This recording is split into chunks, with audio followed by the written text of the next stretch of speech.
ইলিশের উৎপাদন বাড়াতে চলতি মার্চ এপ্রিলে সব ধরনের মাছ ধরা নিষেধ পটুয়াখালীর আন্দারমানিক নদীতে। ভোলার মেঘনা আর তেঁতুলিয়া নদীতেও একই নিয়ম। সকাল সন্ধ্যা ভোলা বা পটুয়াখালীর বাজারে পাওয়া যাচ্ছে এসব পোনা ইলিশ।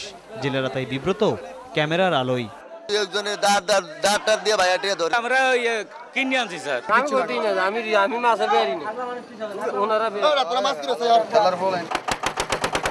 ভোলার দৌলত খান উপজেলার এই মাছঘাটের ব্যস্ততা মাছের ভরা মৌসুমের মতো।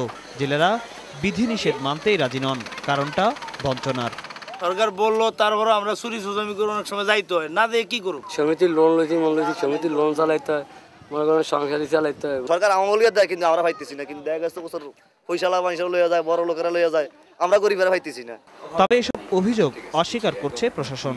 হয়তো গভীর রাত্রে ধরতে পারে এরকম, কিন্তু প্রশাসনের পক্ষ থেকে আমরা নিয়মিত টহলদারি বজায় রাখতেছি। জেলেদের এই বিষয়টা একদম নিশ্চিতভাবেই জেলেদের মধ্যে পৌঁছে এটা।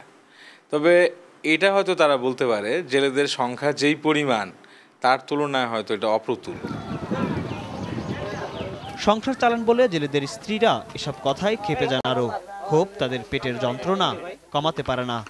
কিছু পাই না, আমরা কিছুই পাই না। আপনারা দেন দেন আমরা করতাম দেয় কখন আমরা গার্জিয়ানরা খাইলে আমরা গরিবেরাও থাই, আমরা আমরা পারুম বলে। জেলেরা বলছেন মাছ না ধরার বিনিময়ে যা পাওয়ার কথা তার সুরাহা হলে জাল ফেলবেন না তারা।